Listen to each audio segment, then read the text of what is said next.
semuanya, Assalamualaikum warahmatullahi wabarakatuh. Perkenalkan, nama saya Oma Supa dengan NIM 21534. Di sini saya akan menjelaskan materi mengenai puisi untuk memenuhi salah satu tugas mata kuliah konsep dasar bahasa Indonesia yang diampu oleh Ibu Seni Aprilia MPD. Sebelumnya saya ingin bertanya, teman-teman, ada yang tahu tidak apa itu puisi? Ya, puisi merupakan ragam sastra yang terikat oleh unsur-unsurnya seperti irama, mantra, rima, baris, dan bait.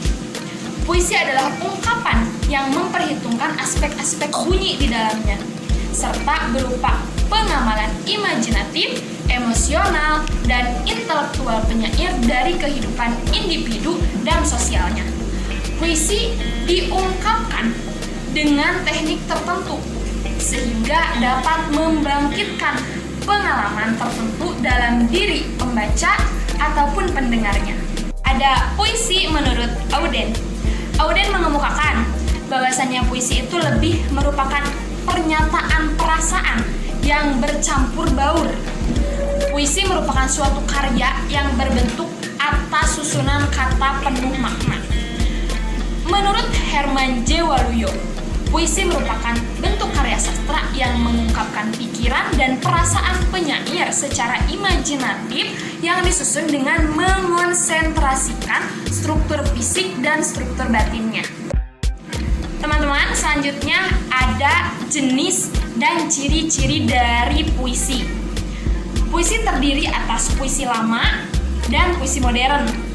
Puisi lama umumnya anonim atau tidak diketahui penyairnya. Puisi lama memiliki ciri terikat pada beberapa kriteria seperti jumlah baris tiap bait, jumlah kata tiap baris, rima atau persamaan bunyi, dan irama. Puisi lama dibedakan menjadi beberapa jenis. Ada pantun, ada syair, ada talibun, ada mantra, dan yang terakhir ada gurindam. Jenis puisi yang kedua yaitu puisi modern. Puisi modern itu apa? Puisi modern adalah bentuk puisi yang tidak lagi terikat oleh aturan baris, rima, atau ikatan lain yang umumnya digunakan dalam puisi lama. Nah, puisi modern atau puisi bebas muncul pada angkatan 45 yang dipelopori oleh Chairil Anwar. Puisi modern tidak mengutamakan bentuk atau banyak baris dalam satu bait dan irama atau persejakan, tetapi lebih mengutamakan pada isi puisi itu sendiri.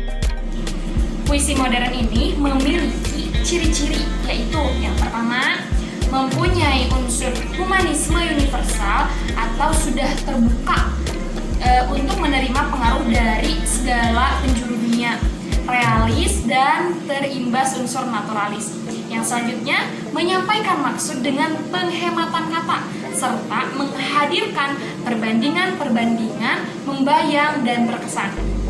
Ciri yang selanjutnya, puisi modern ini menggunakan perbandingan visual secara jelas sampai pada bagian-bagian di balik kenyataan.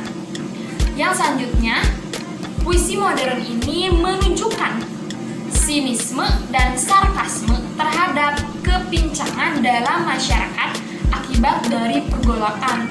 Dan yang terakhir, tidak mengutamakan tipografi, bahkan tidak lagi memperhatikan bunyi atau rima dalam baris dan baitnya.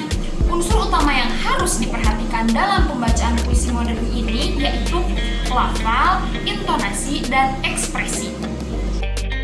Ya, pembahasan selanjutnya itu ada struktur dari puisi itu sendiri. Struktur karya sastra puisi mencakup struktur fisik dan juga struktur batin. Yang pertama itu ada struktur fisik. Struktur fisik puisi yaitu media untuk mengungkapkan makna yang hendak disampaikan penyair. Adapun struktur fisik meliputi hal-hal berikut ini. Yang pertama itu diksi. Diksi itu apa? Jadi, diksi adalah pilihan kata yang digunakan agar memiliki kesan indah dan dapat menyampaikan maksud penyair. Yang kedua, ada pencitraan. Pencitraan itu susunan kata yang dapat menimbulkan hayalan atau imajinasi. Hal ini membuat pembaca seolah-olah merasa, mendengar, atau melihat melihat sesuatu yang diungkapkan oleh penyair. Yang ketiga ada majas. Majas adalah bahasa yang digunakan penyair untuk mengatakan sesuatu dengan cara membandingkan dengan benda-benda atau hal lain. Yang selanjutnya, majas atau bahasa figuratif menyebabkan puisi menjadi prismatik atau memiliki banyak makna. Nah, yang selanjutnya itu ada rima. Rima adalah persamaan atau pengulangan bunyi. Persamaan bunyi memberikan kesan merdu, memberikan kesan indah, dan mendorong suasana yang dikehendaki oleh penyair.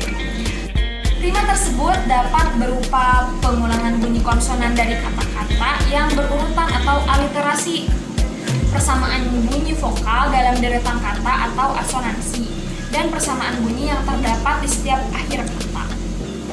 Selanjutnya ada ritma. Apa itu ritma? Ritma itu berkaitan dengan rima, berkaitan dengan bunyi, kata, dan frasa, serta kalimat pada puisi. Dalam ritma muncul bunyi tinggi rendah, panjang pendek, keras lemah, yang mengalir secara teratur dan berulang, sehingga membentuk keindahan. Yang selanjutnya ada tipografi. Tipografi puisi berbentuk bait-bait yang bermula dari tepi kiri dan berakhir ke tepi kanan baris. Yang kedua ada struktur batin. Ada 4 unsur struktur batin puisi. Yang pertama itu ada tema, yang kedua perasaan, yang ketiga nada atau sikap, dan yang terakhir itu ada amanat. Teman-teman, sebelumnya ada yang tahu nggak apa itu tema? Jadi dalam sebuah puisi tentunya memiliki tema yang melingkupi keseluruhan puisi. Menurut Herman Jowaluyo, dia mengungkapkan bahwasanya tema adalah pokok atau subjek matter yang dikemukakan oleh penyair.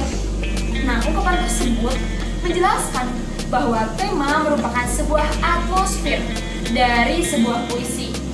Oleh sebab itu, untuk menafsirkan tema dalam sebuah puisi haruslah ditafsirkan secara utuh.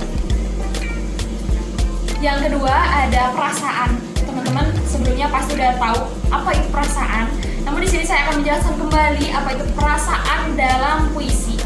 Perasaan penyair dalam menciptakan puisi itu ikut diekspresikan dan dihayati oleh pembaca. Hal ini karena apa? Karena tema yang sama dapat dituturkan penyair secara berbeda dan hasil puisi yang diciptakan pun akan berbeda. Yang ketiga ada nada dan suasana.